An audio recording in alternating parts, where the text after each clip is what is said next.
श्री शिवाय नमस्तुभ्यम। हर हर महादेव। पूज्य प्रदीप मिश्रा जी के उपाय और कथा सुनने के लिए मेरे चैनल को लाइक, कमेंट और शेयर जरूर करें। पूज्य प्रदीप मिश्रा जी से जानिए कि गुरुवार के दिन हमें क्या उपाय करने चाहिए। पूज्य प्रदीप मिश्रा जी के उपाय और कथा बहुत ही अच्छी और अचूक होती हैं। अगर आपकी भी कोई मनोकामना है तो आप भी ये उपाय करके अपनी मनोकामना पूर्ण कर सकते हैं। उसके लिए मेरे चैनल को लाइक, कमेंट और शेयर जरूर करें और वीडियो को पूरा देखिए। मेरा चैनल है धार्मिक वीडियो पूर्ण। वो नाली में पड़े हुए कीचड़ के बराबर होता है। दूसरे नंबर का भोजन, जिस भोजन की थाली को कोई लांग कर चले गया, वो भोजन कृष्णा के बराबर होता है, गंदगी के बराबर। तीसरे नंबर का भोजन, जिस भोजन की थाली में बाल पड़ा हो, केश पड़ा हो, वो दरिद्रता देने वाला होता है।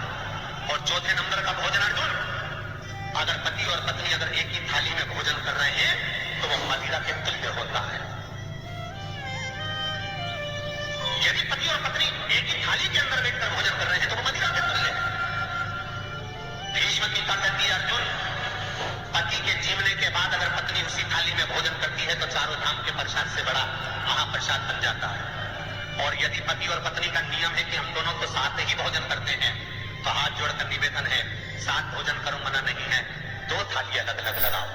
और पति के साथ बैठकर एक थाली में खाना रोज प्रतिदिन मदिरा को निगलने के बराबर है।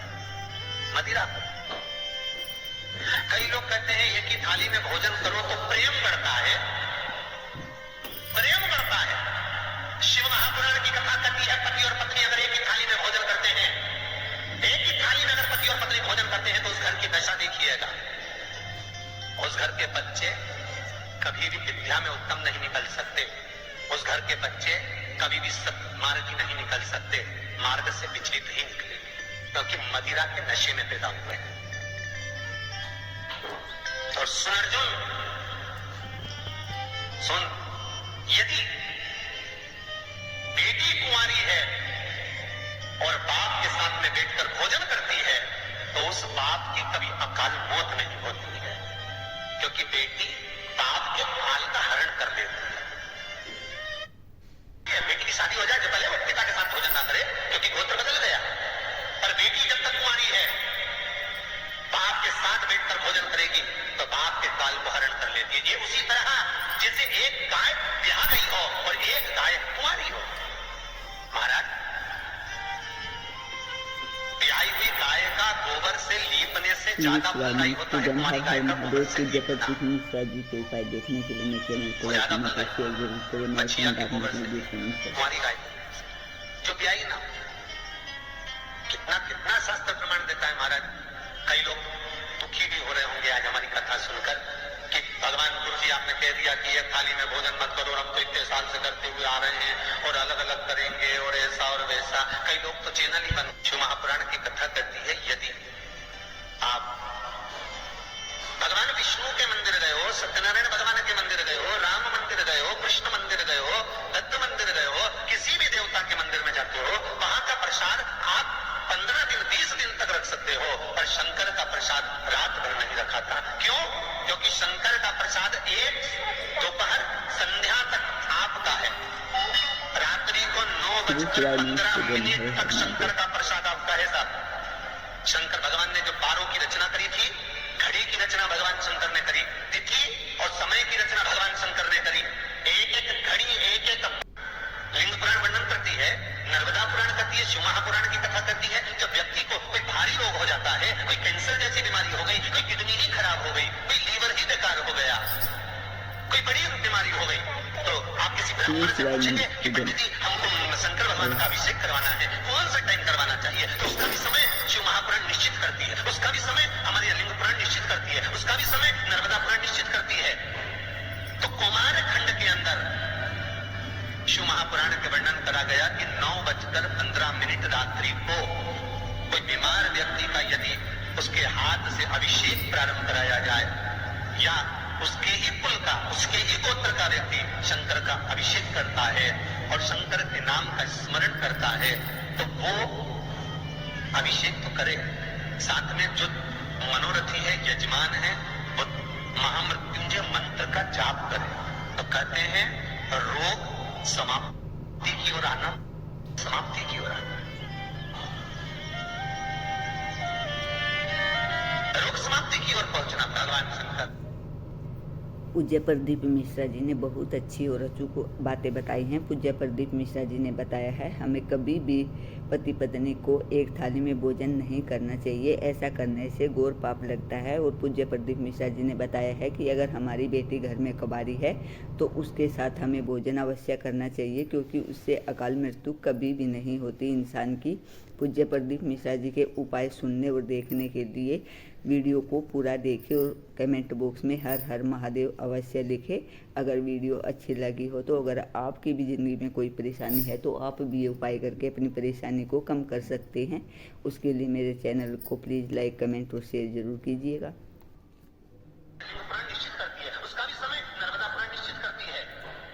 तो कुमार खंड के अंदर शिव महापुराण के वर्णन करा गया कि 9:15 रात्रि को कोई बीमार व्यक्ति का यदि उसके हाथ से अभिषेक प्रारंभ कराया जाए या उसके ही कुल का, उसके ही गोत्र का व्यक्ति शंकर का अभिषेक करता है और शंकर के नाम का स्मरण करता है, तो वो अभिषेक तो करे, साथ में जो मनोरथी है, यजमान है, वो महामृत्युंजय मंत्र का जाप करे। तो कहते हैं रोग समाप्ति की ओर आना प्रारंभ हो जाता है। रोग समाप्ति की ओर आना, रोग समाप्ति की ओर पहुंचना भगवान शंकर की पावन कथा कहती है। एक कलश के अंदर महाराज दूध ले लीजिए, उसमें काली तिल्ली डाल दीजिए, थोड़ा सा आंवला, सूखा आंवला बाजार में मिलता है, उसको डाल दीजिए।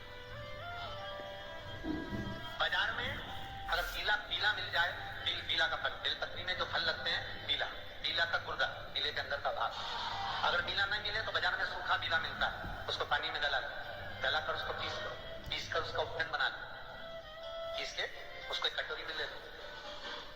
उस उपटन को, जल के पात्र को, जो व्यक्ति घर में बीमार रहता हो या जिसको बुखार ज्यादा चढ़ रहा हो, उतर नहीं रहा हो, निमोनिया जैसी बीमारी हो, बड़ी से बड़ी बीमारी भी अगर आपको घेरी हुई है, तो आप अपने हृदय चित्त से स्पर्श कराकर, कोई पलंग पर पड़ा हो तो उसका हाथ का स्पर्श करा, जो स्वस्थ है उसके ऊपर से उतारकर भगवान शंकर को ले जाकर वो पीले का उपटन शिवलिंग पर लगा दे और जो जल है वो शंकर जी को समर्पित करें। कौन सा मंत्र बोलना है? उस मंत्र का स्मरण आप सब प्रेम से करें। ओम, जितने टीवी के सामने बैठे सब बोलिए ओम जूम, जा में ऊ की मात्रा, अम की बिंदी, जूम सहा सा दो हा की बिंदी, सहा, ओम जूम सहा। इस मंत्र का जाप करते हुए जो दूध चढ़ा देता है उपटन लगाकर, उसकी बीमारी, उसका रोग समाप्त हो जाता है। और ध्यान देना, उसी चढ़ाए हुए जल को, दूध को, उस उपटन के भाग को थोड़ा सा ले आइए। जिस बच्चे को निमोनिया की बीमारी है, जिसका बुखार नहीं उतर रहा हो, उसके मस्तक पर लेपन कर दीजिए, हृदय चित्त पर लगा दीजिए महाराज। उसके बाद में उस बच्चे को वस्त्र से, गीले वस्त्र से पोंछ दीजिए, उस वस्त्र को झटकार दीजिए, बच्चे का बुखार 10 मिनट के अंदर उतर जाएगा।